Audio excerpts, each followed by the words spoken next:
What's going on, everybody? I'm Jaby Koay, joined again by Michael Boost. Hello, hello. A.K.A. Jaby De La Ghetto and Magic Boost. And so we're watching A Different World once more. This is, not once more, but continuing. We're on episodes 9 through 12? No.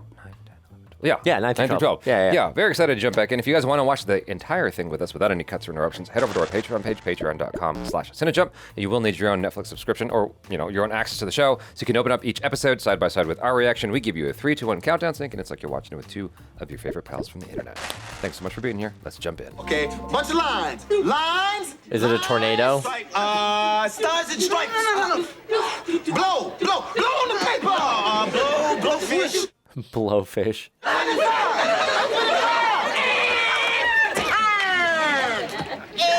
What was that supposed to be? Going with the wind. I knew it.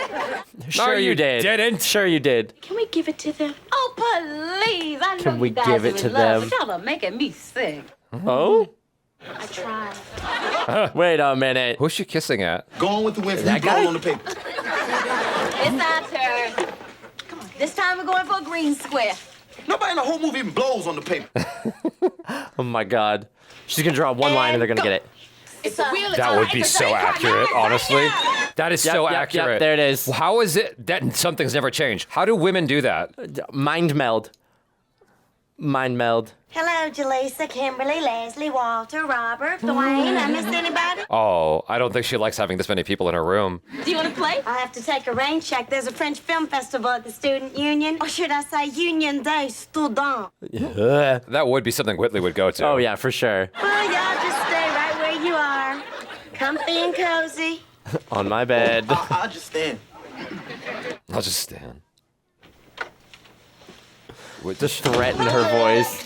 These are the new teams. That was interesting. Me, Jaleesa, and Leslie against Romeo and Juliet and Dumbo. Thanks. So she didn't feel bad she wasn't part of that and not invited? No. Okay. I'm sure it's something Wow. I would never deign to embarrass myself that way. Your book is upside down. I like a challenge. Makes me work hard. I like you too. You're not making this easy. Yeah, well, I like a challenge. I like you too. Oh.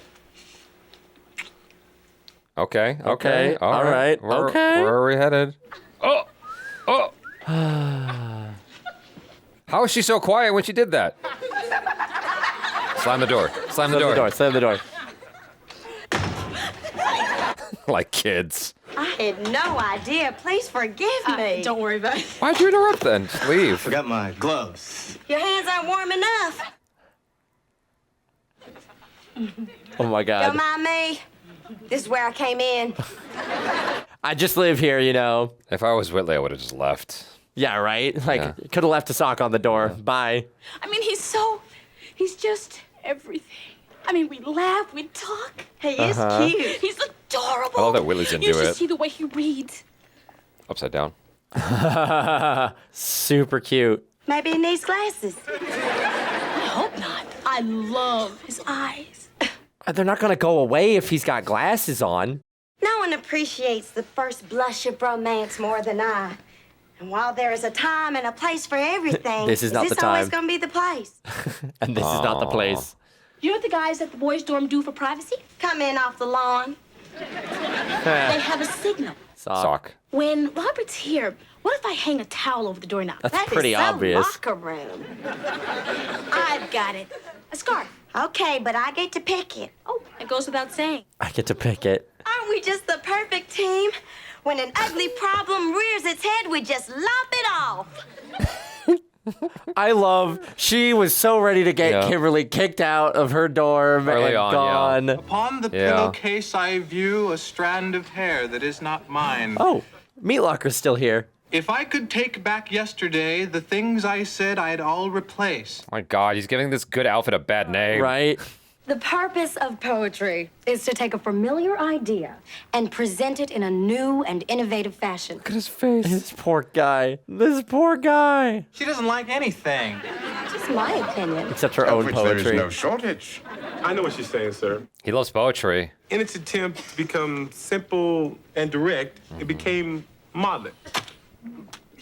This poor guy. You could take a blue pencil to some of the more sentimental images. Yes, Dr. Foster. Fine. You might also urge him to examine rhyme scheme. He didn't Even as I call on urge you to you. examine the merits of silence. Even as I encourage you to examine the merits of shut up. Yeah. Shut your mouth. Oh, God. What could it possibly be now? Ladies and gentlemen, at our next meeting, I will be collecting your works in progress. I will Delightful. not be accepting excuses in progress. Oh, my What God. is happening? Freddie, I've can almost stop finished my puckering poem. up Can I now. bring it over to you this afternoon? Sure, I'll be home after 4. I think you're gonna love it. I'm sure I will. Is it going to be... Is it Randall? actually going to Does be... Meat Locker I hope like I was her? helpful. Because she likes poetry. Hate you. I hate you. You would not believe the morning I have had. Shh, the stories are on. First, I ripped not one but 2 pairs of stockings, which make me late for a pop quiz for Dr. Parker of all people. And then, as I'm walking home, Dean Hewitt's dog chases me halfway across campus and I break my new snakeskin pumps. No one's listening. Aww. I hate chihuahuas. But They you look could have like just little kicked him with the rats. pump. They look like little rats. Does this look like the complaint bureau? I can see the milk of human kindness is curdling around here. No, they're watching their stories.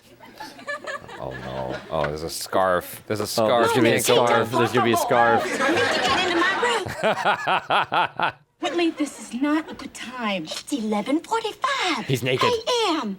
Now, that scarf wasn't on the doorknob when I started limping down the hallway, and if I had 2 good heels, I'd be in there by now. Whitley, this is really not a good time. He's naked. Hasn't been a good time all week.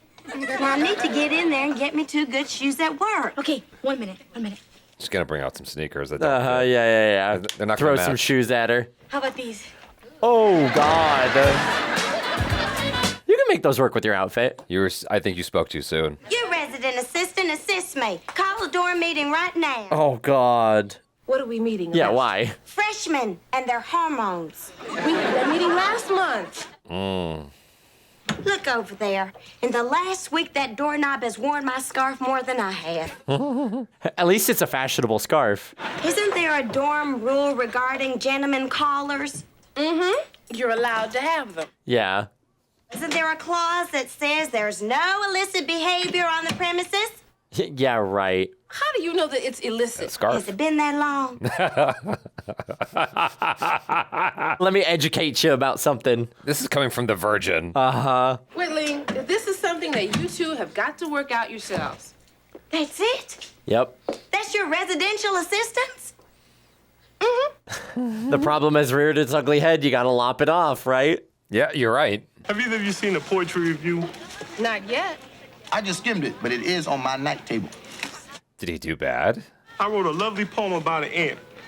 Aww. Maybe it wasn't perfect, but it was about an ant. Aww. Before it was destroyed by your roommate. Oh. How is this my fault? I wasn't there, okay? I was not there. Read this. I hope you haven't eaten yet. By Winston Woodson. I love Who's this. he?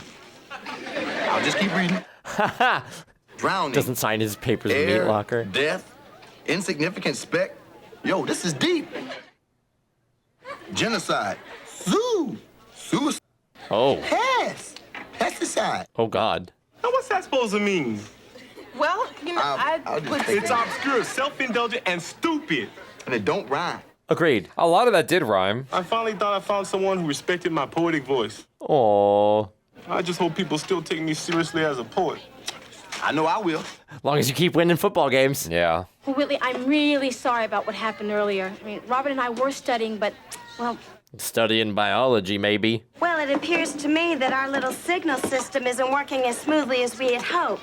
So this is what I propose. Robert never sets foot in the room again. That's a compromise. Okay. Robert is a part of my life, and I am going to be spending a lot of time with him, and that's the way it's going to be. Why can't you go to his place? Yeah, right? I guess we can no longer live together. Maybe it smells like Aw. Fine dude. with me. Probably. Well, fine then.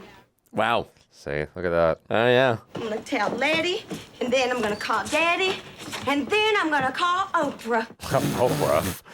Dwayne's coming in to save the day. Talking to yourself for too long, and you'll start answering yourself.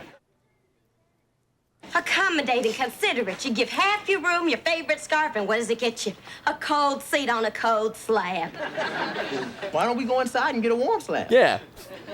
Problem is, I've been too nice. She's not listening. That means we can go inside now? You know what it means? I'll tell you what it means.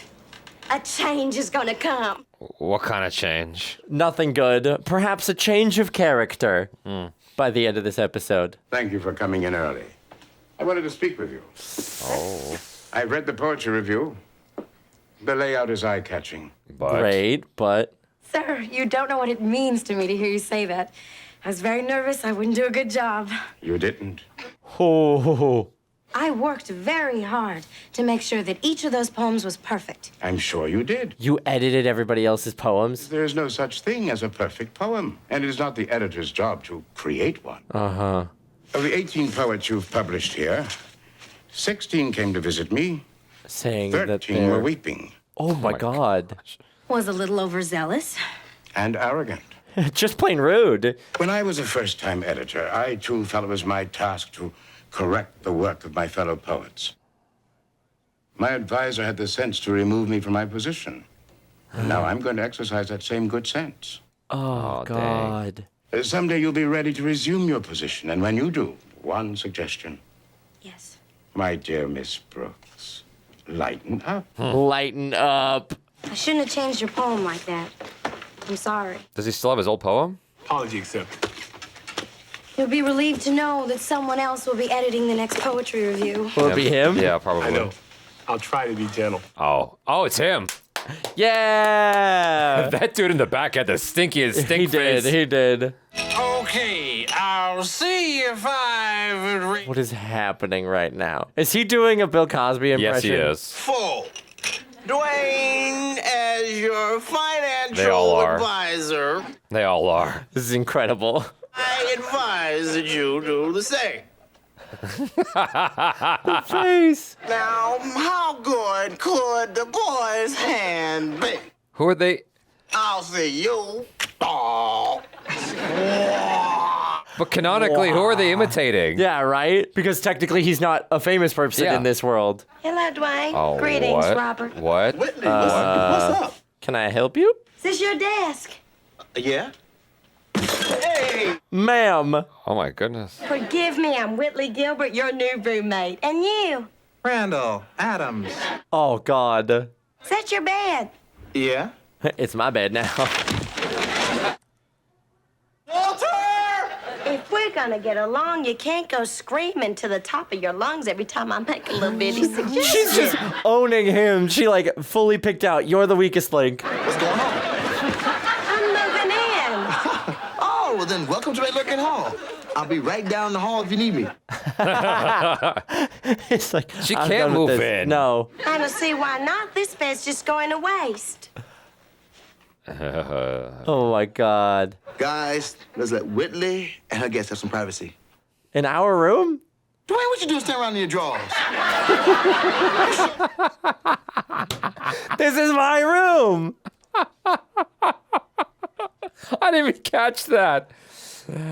I saw him cover up real quick when Whitley walked in, but I wasn't sure why. Would it have been easier if you just came and talked to me? Yeah. I tried Right. that. I was about to say, told you fair I enough, didn't fair want enough. it in my room. That's exactly the point. You don't talk to me, you order me around. I want my bed. No boyfriends in my room. Well, what am I supposed to say? You're not being fair. You're monopolizing the whole room. Yes. That would have been a great place to start. Yeah. You didn't already know that? Sometimes people just can't see what's right in front of them. Yeah. Well, maybe I was being a little selfish. Thoughtless, inconsiderate, and rude. Now, Oh my God. Hang on. you were rude. Oh, now you're being petty. What are you trying to say? Whitley learns nothing. You don't want me to be your roommate? Well, you don't want me. Whatever gave you that idea? The fact that you moved out. Well, you moved out. I had no choice. Fine. Stay here. The least you can do is help me move my things. No. We deserve each other. What? Well, Because we're both you stubborn. deserve me, but I don't know if I deserve you. Hilarious. You're not laughing. No. Let's go home. Come on. grab your things. What's the compromise, though? Yeah, right? Kimberly, We're compromising to did figure you it see out. Dwayne in those shorts with those ashy knees? She could never love him with ashy knees. We unfortunately missed some of that because it's widescreen. You're right. So we just didn't see anything below the... That's the tricky thing about this, because there's a show that will not be named that I used to watch while it was in square format, and then it got upgraded to HD. Right, but it's widescreen format. And the fact of the matter is, when it comes to the film that it's shot on, this is film, not video. When you optimize it for 4:3 TV, you're losing the sides. Right. When you optimize it for a widescreen 16:9 TV, you're losing some of the top and bottom. Yeah. And in this case, you're really losing some of the top and bottom. And it works for the most part. You don't miss most of the jokes, but in this case, you did. And that happened in the previous recording, too. Because we just didn't see that he was in his underwear. His underwear. Which would have been hilarious. Until they mentioned it, which still made us laugh. Yeah, but- yeah. It would have made me laugh a little harder if I'd seen it earlier, I think. Right, and he had to hide it. Yeah. I wish they had found a compromise because it was just every damn day. That would have pissed me off, too. I agree. I agree. Yeah. You got to have some kind of respect for your roommate. I had a situation similarly with my sophomore year. Oh, yeah? A dorming situation. My freshman year was a lot more people. It was 4 guys in a room. And we had this agreement that... 4 guys in a room? 4 guys in a room. It was rough. I got out of there about as fast as I could. That must have smelled fun. It did not. Yeah, but largely specifically due to one dude. But anyway, we discussed early on and we're like, hey, because, I was the only one in a relationship at the time, so the rest of the guys were like, yeah, it's college, we're going to get some, right? Mm-hmm. And so they were all like, okay, we have this group text that is our roommate group text. And then you just text the words group text to the group text. And that's how that's basically effectively our sock on the door. Okay. Right?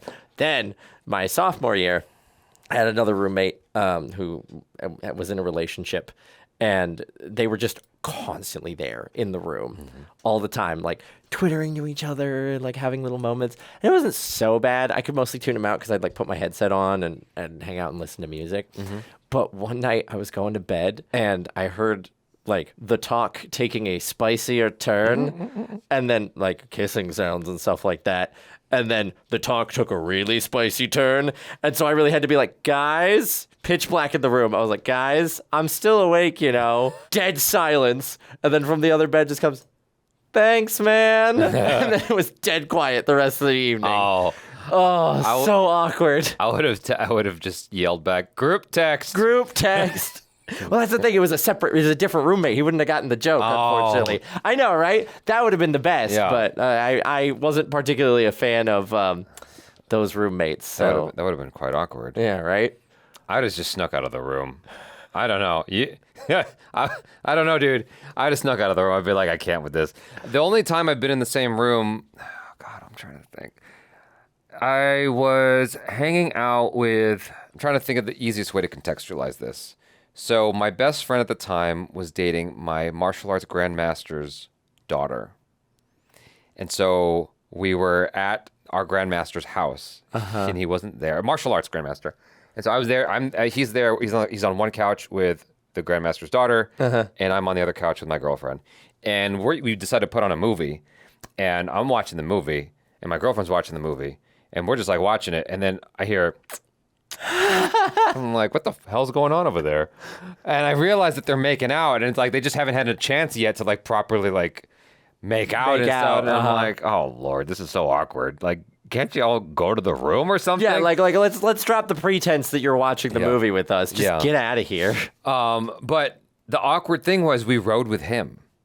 And so we couldn't just go home. And he was on the border of going, why don't you just take my car? It's well, how would you get home? Yeah. And you're also at the grandmaster's house. That's going to look weird if he sees you in the morning. Yeah. You can't be there. So just going to walk home. Yeah. So we just left at 3 a.m. after they had made out enough. The scarf is a good call, but ultimately what you have to do is just establish, okay, these are the days that it's allowed to happen if it's going to happen, and these are the days it's not. Yeah, just like an oil shortage. Yeah, You know? yeah, something like that. Monday, Wednesday, Friday. If your license plate starts with an M, I don't know. Yeah, because like it's that's too much. Anyway, Yeah, if it's every day and you're just not allowed to live in your dorm, like that sucks. the beginning though was so spot on. Every time I've played With Pictionary or whatever, Pictionary or Taboo or whatever, if two girls are playing, they'll get it like this. I'm like, y'all didn't even say that you breathed. What the hell happened? Yeah, she made almost like someone move with her eyebrow. It makes no sense to me. But there's something like almost like twins who can kind of feel each other, mentally. Yeah, it's something going on. There's that mind meld. There's something beyond the scope of what we can articulate. Because women's cycles can sync up. That's actually a myth. No, it's not. It is. No, I've seen. Look, I can't. It tell is you, a myth. It's a mathematical.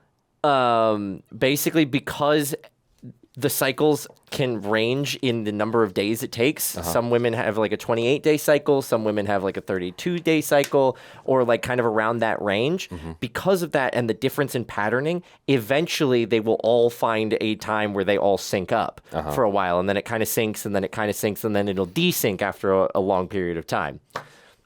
It's just math. All right. Well, it's a coincidence that I've witnessed firsthand. Oh, yeah. And so I can't explain the details of what I want to tell you. So all I can tell you is that it stayed synced for a long time. And they mind meld. And no, the mind melding is a completely separate topic. I'm pointing out the fact that like sometimes you see things that are like, how did you pick that up? Because I like with the scientific brain, I'm like trying to understand it. I'm like, there's something well beyond what I can see that I don't understand. But anyway. I know that air is there even though I can't see it. I can feel it.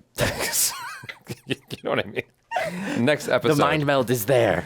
All right, here we go. This is WHZU. Oh, good. He's still hosting. You're riding with Dwayne Wayne in his magical musical time machine, traveling through time and place. Now, today we're live from the pit. I was going to say, you got a whole audience. Those headphones. Mr. Beans, thanks for letting us broadcast from the pit. Well, nobody told me nothing about all these cords and cables. I come out the kitchen, nearly broke my neck. That's a safety hazard. Sorry. Well, I don't need sorry. I need a socket to plug in my toaster.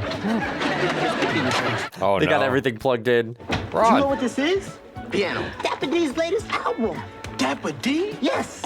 Where did you get this? My cousin works at the pressing plant. Did you steal it? Did he steal it? No other DJ in the country has this. If you want to be the first, play it now. Cue it up on me. Danger Will Robinson. Did you listen to it beforehand? Yeah, right? What's on there? Dapper D's yet to be released album, cleaning out the house.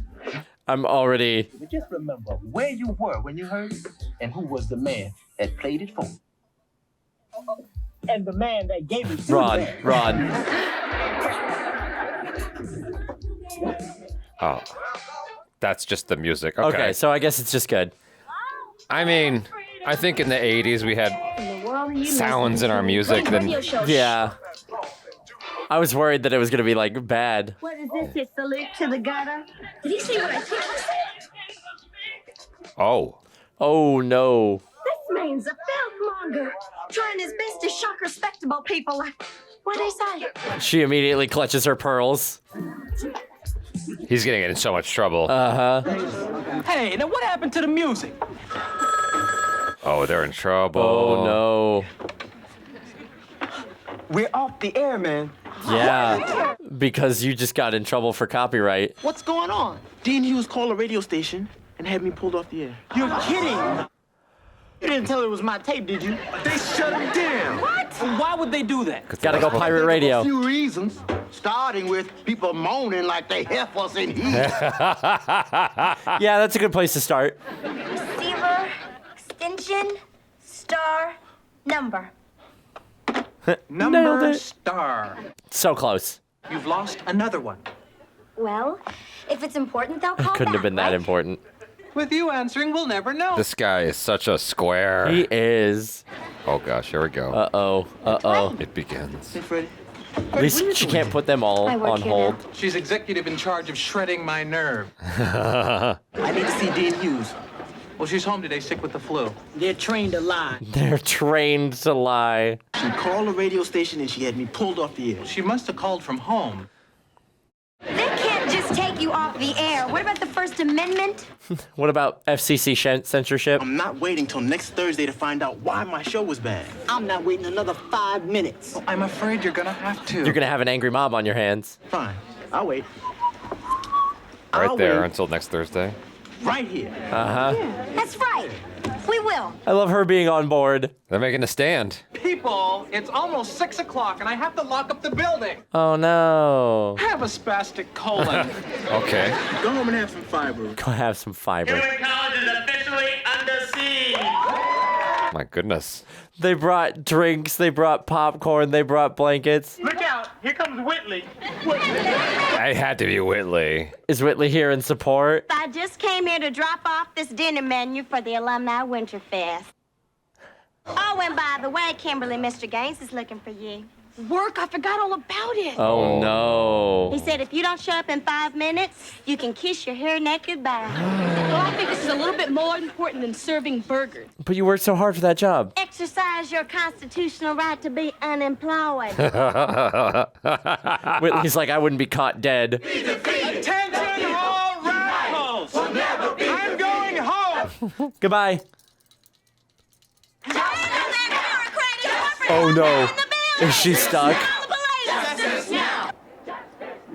Oh my god, there's a bunch of people gathered outside too. Oh, there's Colonel Taylor. Uh-huh. You know what this is? An excuse to make noise. Vernon, think of this as a learning experience. A learning experience. All the faculties out The here. only way you learn is in a room with a blackboard and a picture of the President of the United States. I wouldn't be so sure about that. This whole country was shaped on civil disobedience. Without it, we wouldn't have any rights. That's Damn true. straight. What is going on in there? Dean Hughes took Dwayne's radio show off the air. Oh, so they're throwing a party for Dean Hughes? And they're throwing a party for Dean Hughes. What the administration gonna do about this? They're meeting over at President Bracey's house. Well, I know what I'd do. I'd send the colonel up there, point a few tanks at the door. Point a few tanks at the door. How in the world did we overlook you for Secretary of Defense? Missed opportunity. Well, I'm just glad to see so many people gathered for something other than a party. She loves this because she's like the civil disobedient. Oh. Dean Hughes. Finally. Oh, well, there's the dean. She does actually have the flu. Everything's under control. We're sending someone up to talk to them. Someone good. closer to their own age. Oh. Whitley. Good luck, Jaleesa. Good luck, Actually, Walter, Jaleesa. we'd like to send you. Oh. Oh, no. If you go to the administration with 20 demands, they've got to give you 10. Not if 19 of them are stupid. What is so stupid about co-ed showers? Co-ed showers. The purpose is to get Dwayne's show back and to lift the veil of oppression from all student media. Well, I find it very oppressive to shower with just men. Narrow. Broad. I have a demand to add to that list. Get me the hell out of here. And also a full pardon for Whitley. Keep it down, What happened to my right to free speech? You're all gonna die. The way she's gone full, like, end is nigh. You're all gonna die. Oh. Two police cars are circling the building. Oh, no. Now we can see what size handcuffs everybody wears. Oh, God, no. Why hasn't the dean phoned yet? Somebody's coming! Oh, It's the man. be cool, be cool! This is low-key reminding me of the Fresh Prince episode. Yes, Yeah. where he, like, locked himself in the room. Yeah. Walter, what are you doing here? Oh, my God, Walter. Administration sent me to talk to you. Oh, we don't even get a dean. What is this? I mean, by the time you get out of here, you're gonna have plenty of deans. These are our demands. That's a lot of demands. Restore Dwayne Wayne's radio show. Right. No censorship of student media. And total immunity for all protesters. Total immunity. All right, I'll take these back to the deans and see if they'll negotiate. I love him just like, I'm on your side, I promise. So how much trouble are we really in? Man, somewhere between a little and like, Daddy, could you come pick me up at the airport? The door is now unlocked. Take Whitley. Take Whitley. There has to be one sane voice in this misguided mob, and I'm gonna stay here and talk to each and every one of you myself. You're gonna hit him with "We're all gonna die here"? And Dean Hughes would be very happy to know that I am here. Go home. Whitley, go home.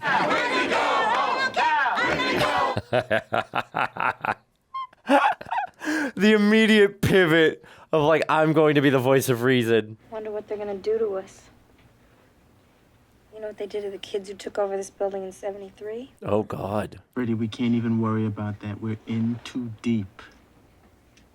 What'd they do? Oh, God. You don't want to know. Freddie, we're right, though. Yeah. We're all so hungry. Yeah, they were also right, probably. Heavy lies the head that wears the crown, huh? Yeah, something like that. He's gonna feel Led a responsible revolution, for, yeah. He's gonna feel responsible for getting everybody expelled. Uh-huh. Well, I probably lost my boyfriend, a job, Oh, they said they couldn't hear the lyrics. but I know we're doing the right thing. Dwayne, we're doing the right thing. Are we? Did you hear the lyrics? Yeah. Because Ron said something about, like, I can't hear the lyrics, but I think we should memorize it. Walter, what's happening? What's going on out there? Well, one dean says give them everything they want. Oh! But he's in the minority. Damn the it. rest of them are split between suspension and probation. Walter, can I talk to you? Suddenly he's changed his mind. He's like, oh, no, maybe I shouldn't have played this on school radio. Have you heard Dapper D's tape? Oh, just some of the more media versions, man. This brother's got some weird ideas about housekeeping. Boy, he's a freak. Now, didn't you know that before you put it on the air? No, you didn't listen to Listen it. to it. You know, I wanted to be the first to get it on the air, so there wasn't time. See, you didn't make time. Oh, Walter, don't tell me things I already know. All right, Dwayne. It looks like he's really giving it to me. They think he's arguing for them. Walter, please don't make me go out there and tell those people I messed up. I'm scared. I'm not gonna tell them for you. You gotta own this. I smell eggs. And bacon. Oh my God, they're tempting them with food outside. Morning, children. The chef. Breakfast is served. To get it, you must leave the building. This is a great way to handle this. Leave the building. I might give in. Yeah, same. Honestly, Food? I start getting hungry. I start getting the shakes real bad. Wait, this is just a cheap ploy to break our solidarity. She's the first crack in the dam. Yeah, she's like, I don't care. I want bacon. Remember why we're here. I love Freddie's conviction. Uh-huh. Dean Hughes, I just got here. I have to pick up these applications for grad school. I don't think you'll be needing them. Oh, God. And while you were here trying to pretend that your cause would be enough to keep you warm, I've been doing a little research on Dapper D. Oh. No radio station in the country is playing Cleaning Out the House. Because the brother's too deep. No. Mr. D is not being played because the stations do not want to lose their license. Because it's bad. But what about our demands? I demand you leave the building before 8 o'clock, or I will have you arrested for trespass. Woo! We're here for justice. That's right. Justice. Dwayne, you gotta wrangle. No, everybody. Listen up. She's right. A mistake was made. Show was a free speech. It's really hard to get them back on board. I love him immediately being like, yeah, you're right. We're all here fighting for free speech. When our forefathers wrote, Congress shall make no law abridging freedom of speech or of the press. Uh-huh. I'm not sure they meant go out and make tapes like these, but maybe they did. What I'm trying to say is, I'm not so sure it was right for me to play this on the air. Wait, no, it was jamming. Without listening to it. We slammed, it was cool, I was cool.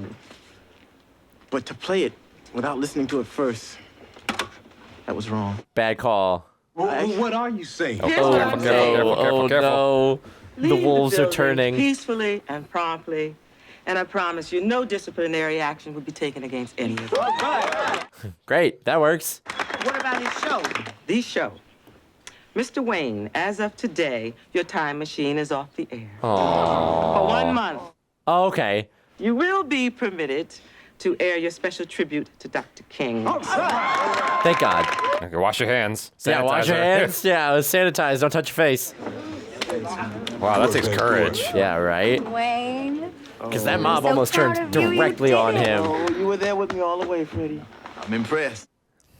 Even at the end. Oh, they almost kissed. Whoops. Good, because you stink.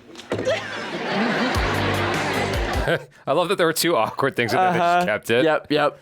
Today is a very special day for a lot of reasons.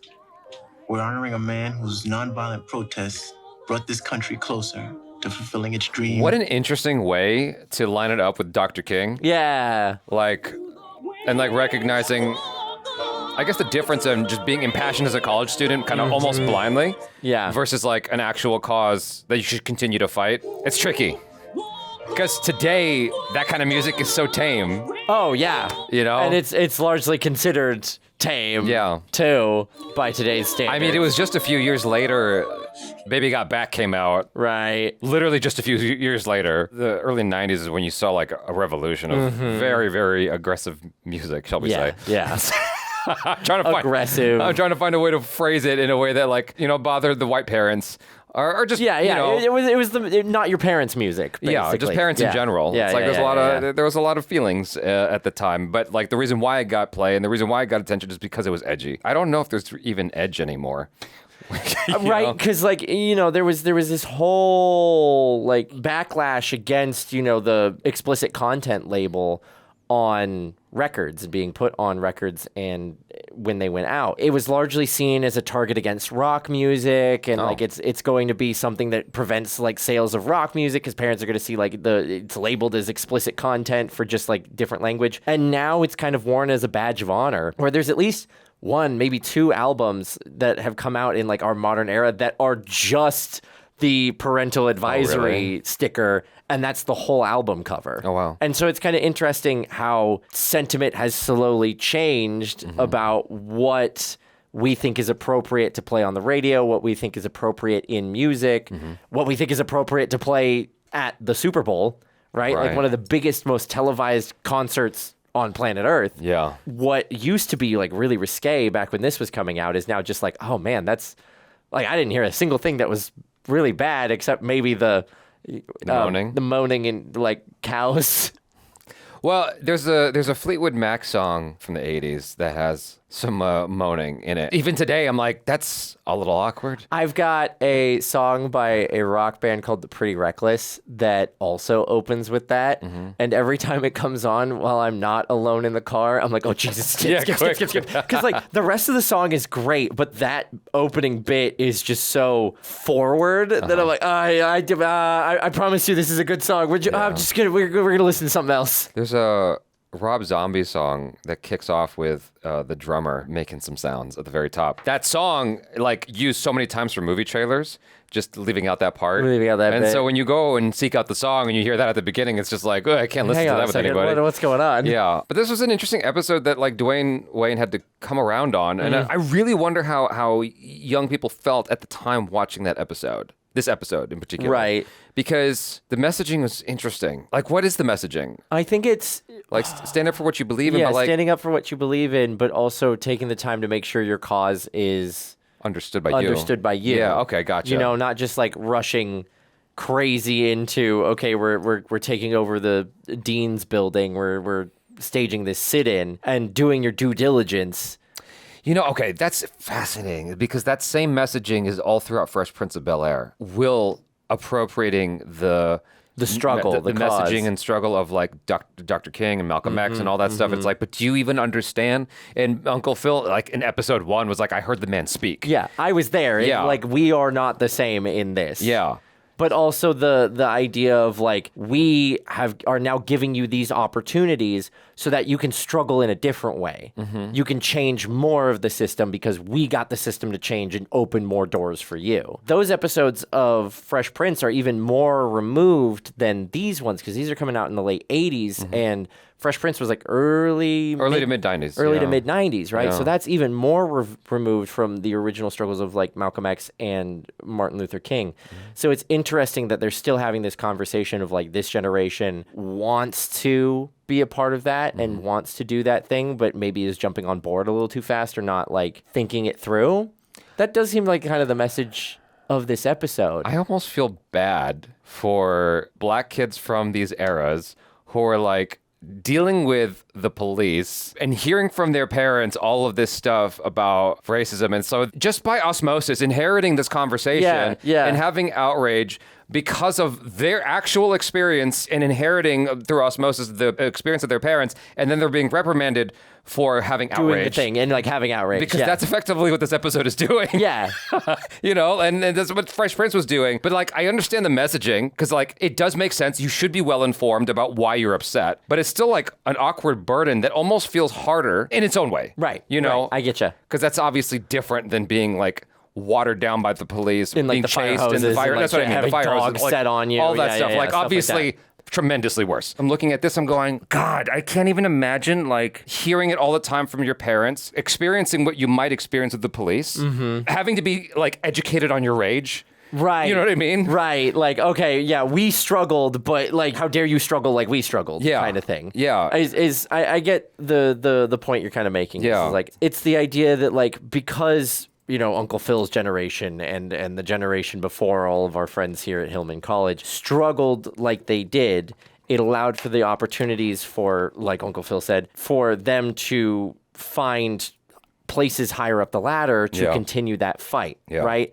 But then there's a certain element of like, you shouldn't continue fighting down here because you can fight up here.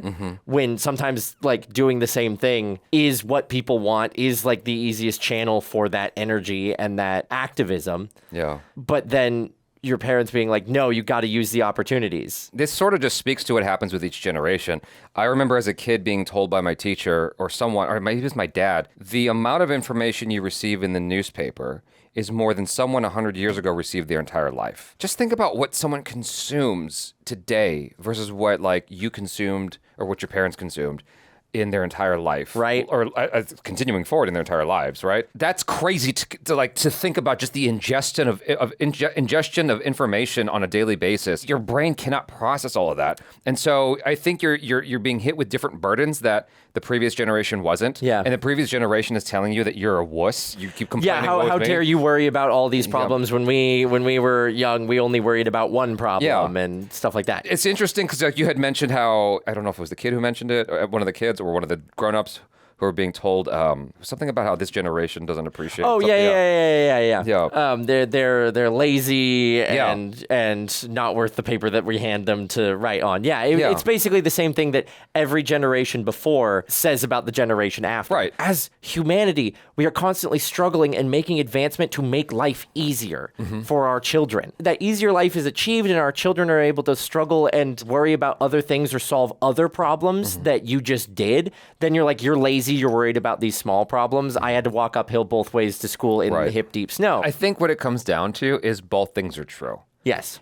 In one respect, your life is easier. In another respect, your life is harder. And it's just that simple. But it's also You know? like, again, it's like, okay, we've fixed these problems, but now we've got other things to tackle. Yeah. You know, it's always the constant struggle of human advancement, whether that's in actual technology or in society and respecting the people around us and treating people as a whole better. Yeah. Right? I would love a deep dive on how this episode got made. There's a part of me that wonders if this was completely informed exclusively by black voices. Specifically because there's a Family Matters episode that will forever go down in infamy. There's an episode where Eddie is pulled over by some white cops. Eddie's father is a black cop. Carl Winslow, the black cop, is just confused. He's like, why would the cops do that? They would have no reason. They're like, that doesn't seem right. They're not going by police conduct and blah, blah, blah. Like, that just doesn't sound right. And he's in complete disbelief. There was one black woman in the writer's room who was like, a black father would never say that. Yeah, he'd never not understand what the cops are going to do or why they behave like that. Yeah, the white writers in the room didn't listen to her. Black America's watching that episode going, that doesn't make sense, right? Yeah, this is massively tone deaf in the writing. Even though the point was to talk about how sometimes white cops are racist.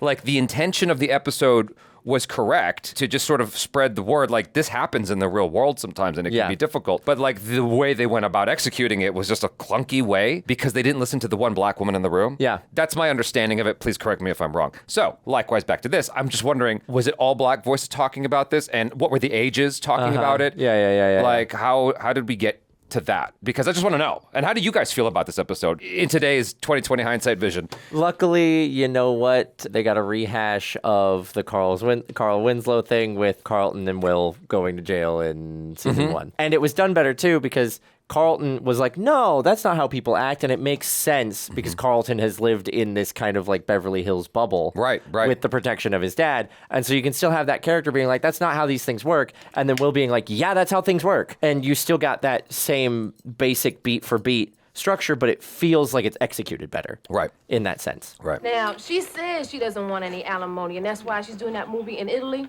See, the real deal is that she wants $40 million. People magazine gossip. Both houses, the condo, and the llamas. Not the llamas. That is so tragic. Marriage is not a business transaction. But divorce is. Yeah. All right, now whose turn is it to answer the phone and say, I'm sorry, Robert, but Kim is not here? You got to answer it this time. Trouble in Paradise? I don't know what Robert did, but I am sure he's calling to say he's sorry. I don't want to talk to him, okay? What happened? Robert! What a surprise.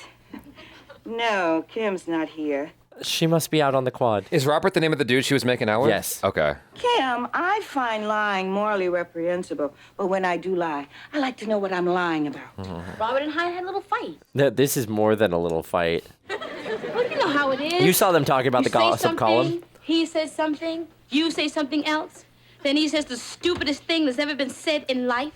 Yeah, that sounds about right. Never date a work of art. But you went out with Lorenzo Farr. He is walking perfection. He has 3 topics of conversation. He, himself, and him. I was going to say, and he's got nothing going on between the ears. That must be Lorenzo. He doesn't I have think to. He stopped looking at himself in the dessert spoon long enough to realize I was gone.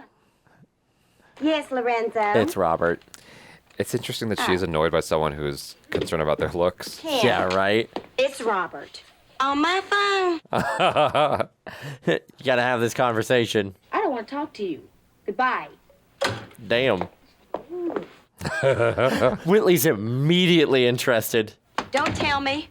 He's seeing someone else, that little weasel. There's no other woman. So what happened? What did he do? I think I'm pregnant. What? Oh, no. Spruce yourself up and dive right back into the social swim. What'd you The say? what? Yeah, catch up, Whitley. I think I'm pregnant. I'm late. Oh, my God. I myself have been late several times. Yeah, but you haven't. 3 weeks and 4 days. That's pretty late. I got to student health just before they closed. Maybe she's I'll stressed. have my results first thing tomorrow. Oh my I can't wait that long. I know, I me can't neither. wait that long. That would drive me crazy. Yeah, right? This was before, like, the rapid in the bathroom tests. Why is she comforting Whitley? Thought you guys might want to come. No. Kim? I said no. I know you're upset about Robert. I thought going out would help. Great idea. Go out, take my car. Oh, my God. This is so nice of you. You know what? On second thoughts, maybe don't. Not a good sign. No, What that did car's you not just coming do? back. What did you just That do? car's not coming back. Exactly. How can you be so calm? Waited this long, what's another 9 hours? Okay. That's a long time. Yeah. Well, here's something to worry about. I just gave my car to a girl that can't even walk without bumping in the wall. Yeah, you guys are in equal boats. Way to keep the tone light. Oh, Robert, you're just in time to watch Walter Oates rip the felt off the table. Oh, God. I've been looking all over for you, man. I've got to talk to you. Don't say another word unless somebody dead or pregnant. Walter? Oh, no. Oh, no. You literally said. Yeah, you literally said. You know my girlfriend Kim, right? Uh-huh. Dead or pregnant. She took this test, and there's a good chance she's positive. Not dead. I told you I Glove didn't want up. this conversation with none of y'all. He's like, you better make sure it doesn't happen. I know, sir. Where was your Walter Oates day pack? Day pack. You know how it is, Walter, man. Sometimes you get caught unprepared. I never get caught unprepared because I always Have the my Walter Oates day pack. Hell yeah, Walter. Hell yeah. So how's Kim doing? I don't know. She won't see me or talk to me. It's probably because when she said she might be, You freaked out? I said we should get rid of it. I was wondering if that's what happened. Yo, this is such an important Yeah, this conversation. is a serious conversation. Yeah. It was my first reaction. I didn't mean it, man. So when will you know for sure? First thing tomorrow. And this was really, really controversial. Yeah. Okay, there's nothing you can do but wait. Or I could go to her dorm and make her listen to me. No. You any good at pool? Not really. Good. You could be on Colonel Taylor's team. I gotta even the odds. I mean, honestly, this is still an ongoing controversial conversation. Yes, it is. Oh, good. You brought the car back. Thank God. Is it in one piece? Yeah, right. One-ish Give piece. my car. Nothing. Nothing. I didn't do anything. I didn't do anything. Well, just a little bitty truck. The truck ran into me. No. I was parked at the time. Uh-huh. I've been watching this auto repair show on PBS, and I am sure that I can hammer those dents out myself. Oh, God. There you are. Did you and Robert make up? Yep, everything's just fine. She's keeping a face just to get Freddie out. I have a high school diploma and $32. How can I have a baby? I have some mad money saved up. And if you need money for any God. reason, there is money. Any reason. Why does everybody keep saying that? Oh, my God. Robert, Oh, my God. That's the fight. no matter what happens, your family's gonna be there for you. Your parents love you. Parents. Oh, God. What happened? Oh, no. The day I left for Hillman, my mom came running out of the house with this red plastic stethoscope she and Dad got me when I was 10. And she said, "We're all very proud of you. Now you gotta make us prouder." Oh, God. And if this happens, they're not going to be super happy with her. Dad says, "Now you're on your way, Dr. Reese." Oh.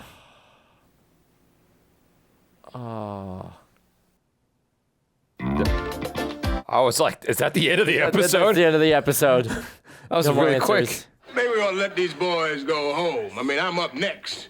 You don't want witnesses to your humiliation, do you? Hey, here's the keys. Lock up for me. Empty the ashtray, babe.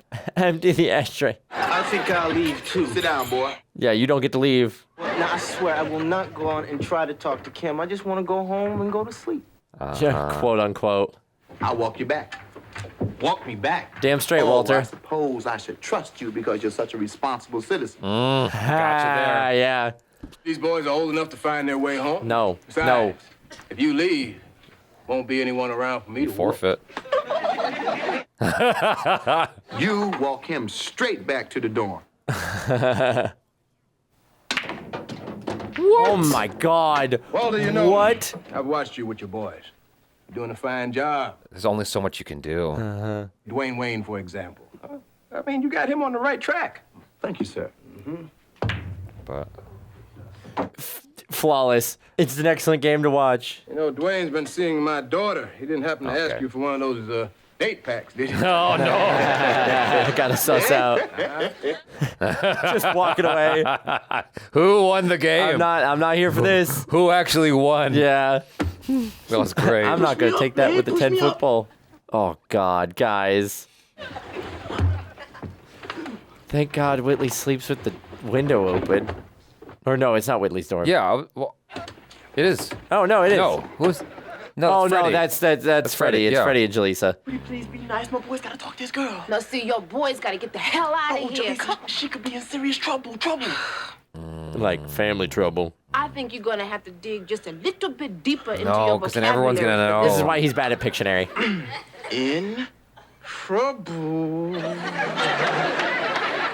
Yep, here we go. Oh, no! What kind of trouble? Freddie, I'll Freddie. tell you about it later. Man, you better go talk to that girl. I'll tell you when you're older is what that wait, said. wait. Well, Jaleesa is. Jaleesa. Yike. Using him as a pillow. Letty, that was me. I fell out of bed again. You know, I always do that. I'm really surprised that you never heard me thump before. This one was particularly hefty. You should get a bed rail. Maybe you're right. Like a toddler. Yeah. That's when I'd double back. As the resident advisor, we just have the lights on? That's how we sleep. Oh, I guess they fell asleep comforting. How do we navigate this? Does she stay in the show? Is it real? You. I guess she might not be. Haven't you done enough? Please, Kim, I gotta talk to you. Well, she doesn't want to talk to you. That's right, I don't. Why did she hug back then? Listen, I've got a solution. I've already heard your solution. And we didn't appreciate it, not one little bit, you heartless rhinoceros. I love Whitley. Kim, will you marry me? Whoa. Oh, wait, Whoa. I can't go out there. Letty's on the prowl. You are a woman. There's a justice of the peace about 10 minutes away from here, and if he's not home, there's another one not very far away. Robert, You check the phone book? I don't know what to do. I do. You're gonna stay in school, become a doctor, and you can take care of all of us when we get sick. Now, won't that be great? Oh, I don't want you to marry me just because I'm pregnant. What makes you think that's the reason? I wonder why. What's going on in there? This blanket Right now, was he's so- asking her to marry him. Oh, that's great. It's just peachy. They're gonna fix a disaster by creating a catastrophe. Maybe overcorrecting a little bit. My man Robert is doing the honorable thing. He made his bed, and he's willing to lie in it. Maybe that wasn't the best image. Not the best analogy. It's just plain wrong. Jaleesa, you had a disastrous teenage marriage. Why you gotta out me like that? Well, I wouldn't have put it exactly that way, Whitley, but she's basically right. It is always the woman that carries the burden. I hope you're happy. Good point. Kim is going to make a great mother. She's Yeah, but, giving, like- she's kind, she's great with kids. She'll be great, but that's a lot. How do you become a doctor at the same time? I guess there are plenty of people who have done it, but Oh, that girl's too young to be anybody's mother. Okay, we'll help you her. learn real We'll quick. be timeshare mommies, and the baby could live here. Timeshare mommies. And Dwayne, you That's could a be lovely the timeshare thought, though. daddy. He's like, don't get me into this mess. I can't even keep my plants alive. And one of them's a cactus.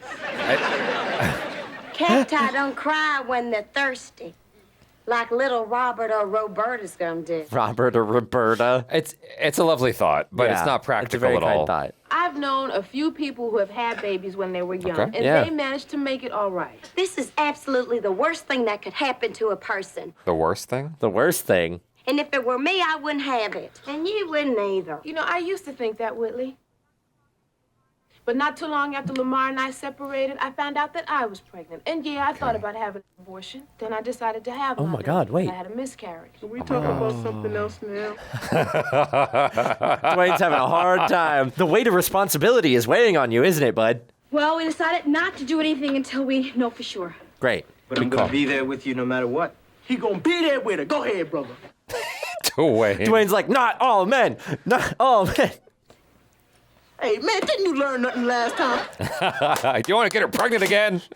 None of that. The doctor said it was just stress. That's why I was so late. Great. So I'm not going to have any more men climbing in my window? Oh my God! No! No, wait, that's how Oopsie I daisy. was just on my way to go and get that bed rail. Oh, no. Letty, you scared me. Hi. Did I? I saw you downstairs. This is a much needed conversation. Uh-huh. Seems more like lucky news to me. You found out you're not pregnant. Lucky news is a good way to put it. I'm not going to give you a lecture. It's too late for that. Letty, I know. Don't interrupt you. Teenager! Whoa. Sorry, Letty. You better be, because I'm not going to stand here and watch you make a shambles of your life. Oh, my God. I'm sorry. Shouldn't have yelled. That switch happened so fast. If this ever happens again, don't worry about what your mother will say, because you'll have to deal with Damn. me first. Dang. Well, she's ostensibly the new mom mom. figure, yeah. Before your next date with Robert, stop by my room and pick up your Letty Be Ready date pack. Letty Be Ready date pack. Yes. Oh, God, she thinks it's real. Because she looks so sad. Her commitment's great. It's amazing. She's trying so hard not to laugh. It's not the time to have a heart of jelly. Kimberly, I will be there for you. I will be there for your baby. Just call me Auntie Whitley. Yeah, Auntie Whitley. I'm not pregnant. You're not? She's like, oh, thank God, I couldn't have dealt with Auntie. Whitley, I couldn't have gotten through this without you. Thank you. Aww. You're welcome. Your car was coming out just fine until this thing fell off. I think it looks a lot better without it. Oh, no. Dude. Freddie. All right. Freddie. I'm having second thoughts about Freddie. Like Whitley, she has good days and bad days. It's a little triggering, the whole thing with the car. I don't know why. Have you ever dated a clumsy person? No. It's one of those things where you just have to be ready for things to go wrong. My wife parks and drives multi-million-dollar boats. I'm not at all worried what she's going to do with our car. I'm trying to figure out like a way to convey things without getting demonetized on YouTube. After an episode with this particular girl I'm thinking of, something had happened where she was on the edge of my bed. Okay. And she was trying to get off the bed, and she did a very comical, clumsy, like falling off and caught me. very, very briefly. Ouch. It wasn't like I fell on the floor, but it was like one of those like bell ringing kind of jolts. You know what I'm talking about? Oh, yeah. Where yeah. it's not you horrible. You took it to the, okay. Yeah, I got it was a bell ringing. And I was like, only with her would this happen. Only with her. And I brought it up at one point just because I was like explaining why I get a little overly concerned when she's near expensive stuff. And I go, well, you rang my bell once. And she goes, and you don't think I feel bad about that? I go, well, that doesn't change. Doesn't change the fact that like that's who you are fundamentally. Yeah, and then you kind of, and so like her words, not mine, but she's like a little spastic. And so I'm like, I had to just be careful with my stuff around her, and it's like, right. That's all it is. There's some delicateness, but then when the delicateness is perceived, suddenly it's an insult. Yes, exactly. And it's like, I mean no harm by it. Yeah. However, I'm just doing my due diligence to make sure my things don't end up getting their bell rung, so to speak. Exactly. Anyway, I still love Freddie. She's adorable. She's delightful. It's just the Mercedes thing. It was progressively getting worse. I'm like, is there a car left? Like, is there even a car? One of those moments where like she walks Whitley out and is like, ta-da, it's fixed, and then the whole thing just falls apart. Exactly. This was such an important episode. Yeah. And I would love to like look at reviews of this episode from that time and see how people took it, particularly parents. You know, I would love to know how it was received because while the topic is recognizably and objectively extremely important, are there parents who are like, I don't want my kid seeing this? You know?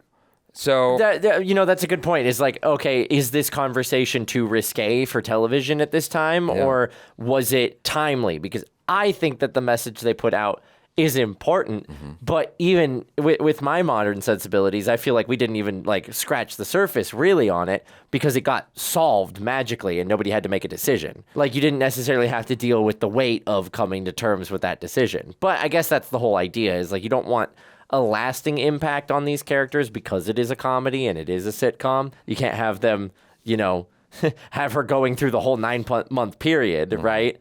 But I'm also like, this was pretty tame handling, all things considered, but I'm sure at the time there were plenty of parents who were like, how dare you imply that children do this in college? Yeah. Well, the talk of smortion as well. Yeah. Like, there's a lot of words they said in this episode that have to be censored. And so I was like, wow, this is something. I was not expecting this, especially with the first season being much lighter all around. Yeah. This is more sophisticated, shall we say. Just because of the subject matter, and it's more mature. That's the better word. It's just a lot more mature. I think we've aged into these are college kids and they're talking about college kid things rather than like, oh, she's still a Huxtable. We gotta talk about. We just got to do the same family sort of vibe. Right. I think is a big help in. I'm glad that they resolved it honestly in the way that they did because I didn't need for colored girls, with Macy Gray and the. Yep. I didn't need that again. Yep. I think that what they did was perfect insofar as they're touching on this subject very intimately, like they're really going into the subject, and they're not for that time. They're not holding back. No, they're definitely. like they're really like diving in, and then they're like, this is still a sitcom. It's still a comedy. We got to make sure that everybody comes out okay. Yeah. Like we get the happy ending, but Letty going off on her.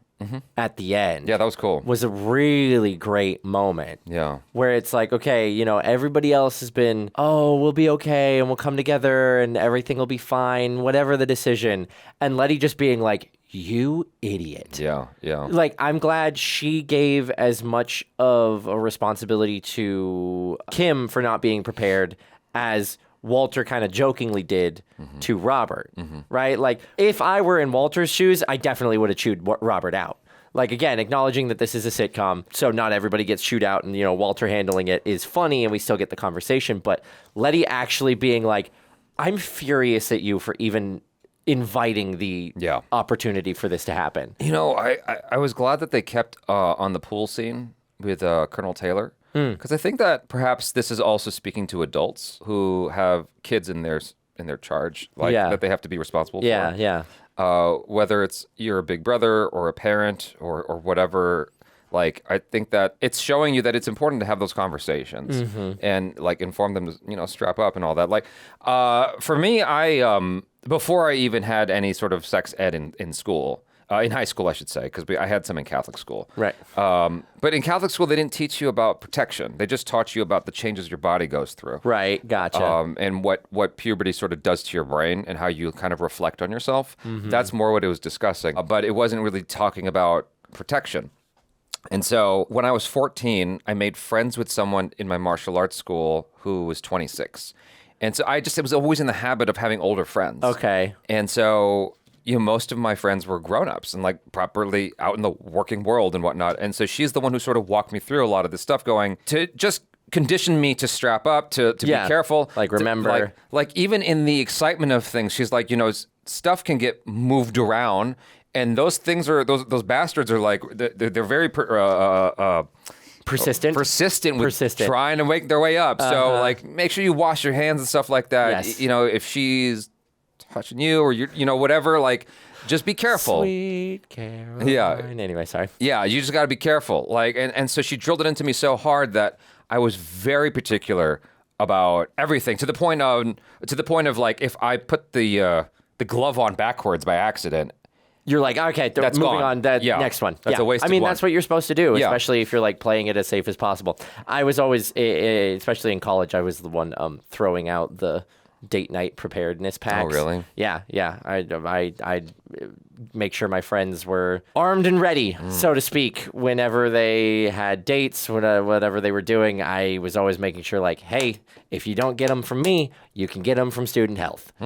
Make sure you've got those on you. Yeah. And then, they'd come back to me and be like, I didn't use it this time, and now I'm worried. And I gave them an earful. I was Letty. Every single time that any of my friends came over and were like, I might be, or I'm worried, and we had to do this thing, I am furious because I'm like, you know better. I've told you better. Yeah. Why are you inviting this when it is so easy to prevent it?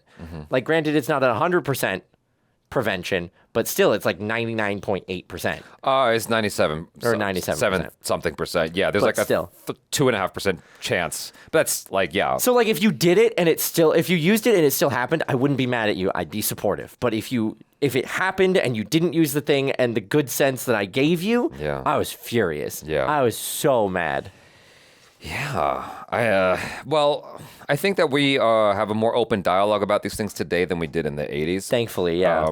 And the 80s, I think, around this pocket of time is when the whole I don't know if I'm allowed to say the word without this getting demonetized, so I'm going to spell it out. The whole liberation AIDS. Oh, that thing in the 80s is when that really broke out in terms of being this headline thing everywhere, and so. The conversation became exponentially more important, I think, after that. Just because you had more to protect yourself from than just having a kid. It suddenly became about saving the lives of the people involved rather than saving the life of an unborn child. Yeah. Yeah. I think Freddie Mercury actually passed away by the time this aired. I could be wrong. I'm not sure. It's around that time. Maybe. So yeah. Anyway, I appreciated this episode tremendously. Me too. The conversation's still relevant as ever. So 2 hard-hitting episodes back to back. Yeah. But we were forewarned about that. Not forewarned. We were given the heads up about it. It still sounds like a warning. We were told about it in the comments of when I think it was Debbie Allen took over. Yes. I think and kind of reshaped the show to give it that greater sense of maturity. So anyway, let's move on to good. Yeah, last episode. Back at the How's your pit. creative writing paper coming? It's coming. Freddie, the page is blank. It's coming in my mind. You think writing is putting words on paper. It's a very cerebral process. It's all up here. You think about it and then just keep thinking about it. I suggest you take it from there and put it down there. I can't wait for some kind of machine to be able to extract what I'm thinking. It's exactly how Hemingway used to write. He used to sit in cafes for hours, sipping wine and observing life's moving canvas. Wow. Instead of going to class, he sat right at this very table, just watching folks go by. He also, ended tragically. So, what's that say? I'm waiting for my muse. Dwayne? Man, when I asked you to take my clothes to the cleaners, I thought you understood that I wanted them clean. The cleaners is cleaned out. The place is gone. What? Time waits for no man or his underwear. They're leveling the entire mall. Oh, my God. Oh, man. Day after the mall, that restaurant will be a hickory smoke pile of memories. No. 2 weeks from now, the block won't even smell like barbecue sauce anymore. The man is 72 years old, going to Florida to live with his mother. Good for him. You know what we're gonna do, Ron? What? We're gonna call Renee's right now and order every last slab he's got, even a skinny little grizzly one. With what money? Tonight, we will host the first and last Renee's Memorial Pig-Out Party. Black tie optional. I love that. How's your day going? Oh, pretty good. He has hot sauce on a necklace. And my sister just wrote me her baby cut a That's new what Hillary Clinton should have done. Walter, what is that? Mr. Leroy's hot sauce. I'll never leave home without it. Never leave home without it. Mr. Leroy's is like a snake charmer to the food. It coaxes the flavor out. I never seen him with that before. Maybe he wears it under his shirt. Maybe. Now, Walter, you know the only time you use your oven is to dry your nasty socks. Well, that shows you how much you know about me. You are dining with a world-class gourmet chef. Oh? Every time you lie, you shorten your life. I can see the only way to close your mouth is put one of my entrees in it. Okay. I'll take that bet. Saturday, my place. I will cook you a 5-course gourmet meal. 5 course. You've got to help me. I can't even boil water. There it is. Oh, my God. Lenny, you gotta cook this 5-course meal. Don't you think Jaleesa would respect you more if you just told her you can't cook? Exactly. I want her to Just be do wrong. Mrs. Doubtfire, order the food, and put it on plates. Yeah, exactly. That's the easiest. Oh, I'm not staying. I've just brought these towels over available, picked up at the white sale. Walter's promised Jaleesa a gourmet meal, and he wants me to teach him to cook it. Whoa, well, with all due respect, what does she know about food? She lived in France. They don't know anything about food. Some of the finest chefs in the world I was about come to say, from France. dude. Mm-hmm, and they're all men. And they're all men. Walter, in the next 3 days, I will teach you how to prepare a few simple Well, that was it. dishes Did a 180. Uh-huh. that will have Jaleesa whispering French. The only thing Jaleesa's gonna whisper in his ear is, where's the milk of magnesia? Why doesn't he help? Come on, I want them to compete to teach Walter to cook. That'd be great. Wow. Don't love start, the little don't say tiny one word. weights. I'm going to eat this pizza and enjoy it. I'm finishing my workout. I'm not even paying attention to you. Good. It's gonna smell good, though. But gee, it's your own business. Even if it's gonna kill you. That is mean. Come on. This health kick was your New Year's resolution. I mean, why don't you break it like everybody else? I have willpower. I would be so mad if I was working out and my friend came in with pizza. I'd be so pissed. I'm like, can you see I'm trying to do good? I'm trying to be a good boy. Oh, what's wrong? Oh. Tried going vegetarian for a little bit. My friend came in with Popeyes like 2 hours later, and I was like, My brain has become a vast wasteland. Why wait until tomorrow? Why don't I just go to Dr. Foster and get my zero now? Oh, boy. Oh, they're having a party at McGlurkin in a half an hour. where? We're all invited. Dancing is very good for your cardiovascular system. Oh, there you go. That's the reason Thanks. why I'm going. She's always looking for the opportunity. uh-huh. I am burnt out at 17 and a half. Freddie, come on. You can't let Dr. Foster intimidate you like this. It's not him. It's the big fat D he put on my last paper. Oh. Come to the party. Maybe you can get your creative juices flowing. Why not? I'm just chasing my own tail. Let somebody else chase it. Nudge, nudge, wink, wink. Where anybody seen Ron? I Where's love he the with the mood ribs? lighting. Hey, who's using my CDs as coasters? Oh, God. That would be, my God. I'd be furious. Damn. Where is that four-eyed fool? You know he's probably behind a tree sucking the sauce out of his fingernail. Ron. The ribs have Oh, arrived. my God. Let's go. Hey. You said there was a party. You said nothing about ribs. You're not going to be able to resist, are you, Whitley? Honey mustard. Brown sugar swimming Ain't that in lace. ain't that the truth though? Yeah. Like as soon as you go on your diet and try to do right. Boogie. Behold, nectar of flowers. Oh. Where did you get this? Renee's isn't the only establishment that's biting the dust. The liquor store next door. Don't worry, they just look expensive. Man, if Walter finds this with history. Yeah, we're in trouble. Walter is gone for the evening. Are you sure he's gone? Boysenberry schnapps. That sounds European. Which Yeah. one should we put in the punch? All of them. All of them. Oh, God. That's a recipe for disaster. That's what we were talking about earlier of the drinking age not being congruent with when kids need to learn about these things. Everyone's getting messed up. It's going to be like battery acid. Oh, this stuff, you can preserve frogs with it. I like it. It makes the back of my neck tingle. It's probably your hair falling out. Have some more. Everybody, take a rib. Now tonight, we're saying goodbye to a legend, a Hillman shrine, Renee's Barbecue and Takeout. Having to say goodbye to your favorite eats. It's the worst. The worst, dude. Join with me now. She's just drinking and She drinking and is. drinking. Oh, my God. She's like deep in that punch. What do they do in New Mexico? In tribute to Renee, the man, the place. She seems experienced with Yeah. that, with the drinking. Either that or she's about to start falling over herself. I mean, the way the show's going, Is a movable feast. this might be a serious episode with consequences. Uh-huh. That's Hemingway. Fine. Then it's a veritable cornucopia of earthly delights. That's Brooks. No, it isn't. Kim! Isn't this party a veritable cornucopia of earthly delights full of bacchanalian revelers? Is her... Oh, they've been making the reference to Hemingway a bunch. Yeah. Who is a writer who drank a bunch. Oh, right. I am exactly fine. I've got the music. Oh my God. Oh, no. Oh no. Oh, no. I believe I live here. No, yeah, but don't you live at the far end of the hall? Well, thanks for the directions. Okay. You know, I'm thirsty. No. Get some punch. No. Knock the table over by accident. Stop. Throw it out. Stop. Walter, that's not the punch bowl, that's the sterno for the ribs. Oh, no. Oh, no. Stay. Have fun tonight. Because tomorrow, I'd fun try to will be a sneak distant out. memory. Uh-huh. I'll just get myself a rib. That's what I'm really here for. Well, Randall and I had a fine time, and we didn't have to poison ourselves with that everything but the kitchen sink punch. Hey, there's a great DJ over at Grapevine's Alley. I've got my boogity shoes on. Oh, great. Randall found someone to hang out Yeah, Rao. They're made for each other. Well, you ready to go back? Oh, God. I think I'll just stay and help clean up. with. She is gone. Let's not make any bad choices while we're here, right? Girlfriend. And this is how you start a drinking problem. Yeah.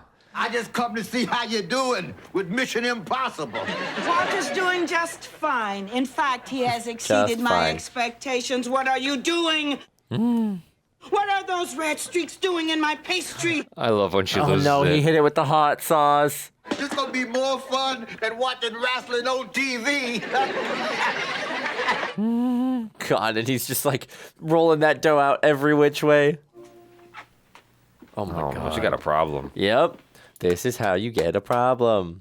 How's the writing coming along? Yeah, Hemingway was a writer, but My you know what else he did? brilliance glows like a beacon. She was doing it all like discreetly, but then she just puts it on the table. Yeah, right. This is not a hospital zone. Hopsital. Oh, God. It's loud. Thank you, oh Muse. Conductor on the train to the subconscious. All aboard! Oh, my God.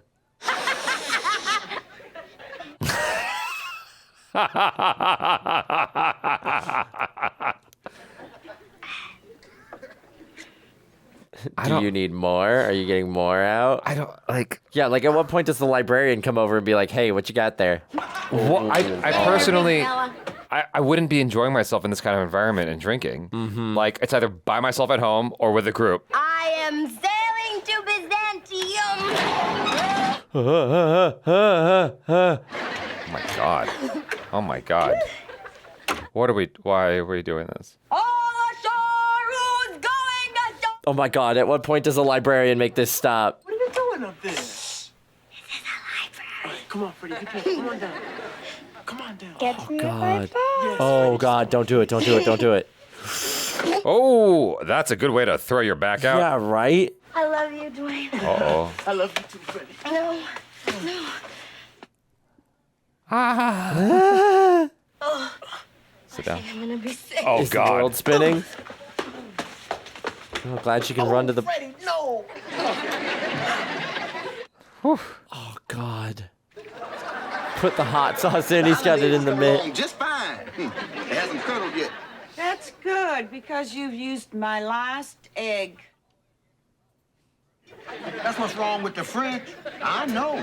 That's what's wrong with the His fridge. name was Guy, but he called himself Gee. Now that is. Vernon!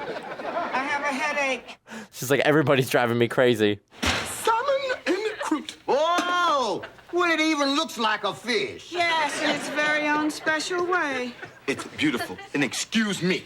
That looks pretty good, though. It does. How Yeah. does it taste? Here, eat this. What is it? It's your gourmet meal, and it's getting cold. There's something very attractive about a man who knows his way around the kitchen. And the kitchen's not even my best room. Ooh. What's up? Oh, is there food? She snuck some ribs. Either that or Kim's got some leftovers. Pizza? I'm a strong woman. Uh-huh. I'm a fine woman. No, you're going to give in. Yeah, you got to give in. Everybody has a cheat day. Let's go. Come on. Why resist? It's practically falling off the bone. Yep. It's not Here what it you is, think. the Gollum moment. It's not what it looks like. God, eating ribs in bed. Don't leave me alone. Oh, no. Oh, Jesus. no.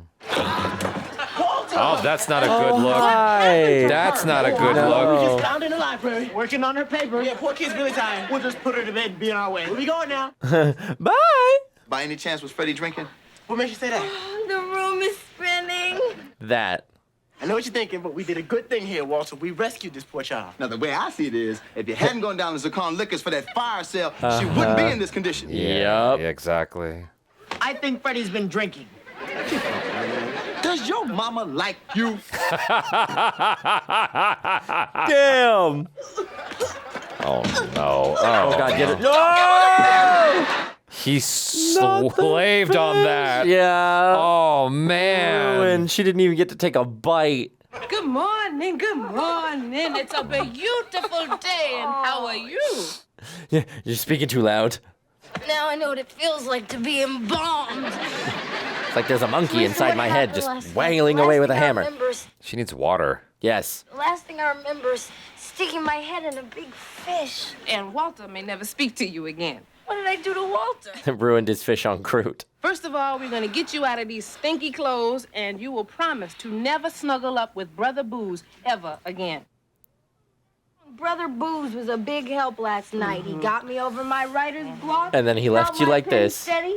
Last night, I wrote brilliantly. I couldn't stop myself. Are we about to Just read flowed this right out of me. brilliance? So you got your paper done. You ever read anything that you wrote while high? Somewhere in China, elephants tiptoe across a courtyard, Yeah. picking up loose change, yin. I wrote something while high once, and I read it afterwards. I'm like, this is None incoherent. of this is good. You gotta call Dr. Foster. Tell him I don't have my paper. Tell him that the dog ate it. Good luck with that. I can't end this paper, and if I do, it'll be the end of my career as a writer. It may be the beginning of your career as a student writer. Now, come on. We are gonna get you in the shower and off to your 8 o'clock class. It's phys ed, isn't it? You'll be bouncing up and down Oh, on God. the trampoline. You're awake with enough time to get to an 8 o'clock class.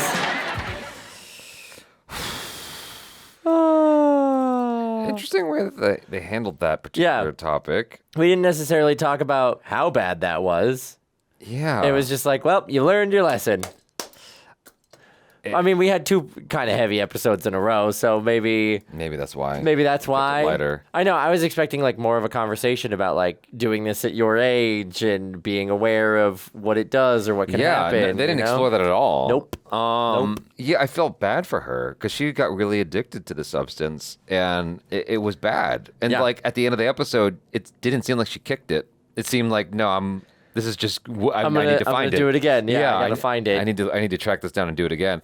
And nothing was addressed with regards to what she said to Dwayne. I guess Dwayne can just assume she was drunk, so it doesn't matter. Yeah, he's like, whatever. Yeah, people say things when they're under the influence. I'll just move on. I think that when people are under the influence, they tend to say things more honestly. Yes. I mean, I've been told things while a girl was drunk, and I'm like, that's honest. You were being upfront all of a sudden. Yeah. She told me, what did my ex-girlfriend say? She was so hammered. Here's what happened. It was my fault. So, like, she said she'd never been drunk before. She's had alcohol, but she's never been drunk. I'm like, well, it's a fun feeling. Like, you should know what it feels like. It's a fun feeling to start, but then you end up like, poor little Fred here. Exactly. And so she had some alcohol, I had some alcohol, and I feel it almost immediately. Right. She felt nothing. She's like, I don't feel anything. I'm like, well, she gotta have some more. We got a drink up, kid. And so she drank some more, I drank some more, and I'm like, I feel it even more. She's like, I don't feel anything. I'm like, you're so small. How do you not feel anything at all? She's like 5'4", and she's like, she was fit, so she's not like like lean. You don't have a lot of I gotcha. And so she drank some more. She had like 5 drinks and could not feel anything. And suddenly she was super tipsy. Hit. And we were on the couch and she's like, you were the answer to my prayers. I'm like, what? She goes, whoa. She goes, I prayed to God to send someone into my life to show me the meaning of a relationship. And you were showing me the meaning of a relationship. And so, I was like, wow. But then, like, shortly after saying that, she was on the toilet the rest of the night. Right. You get to that point, and it's when you're telling, like, deep emotional truths. It's, like, right on the line of hugging and worshiping the porcelain throne. My worst thing is when I tell someone, you need to stop, and they don't, and they can't hold their liquor.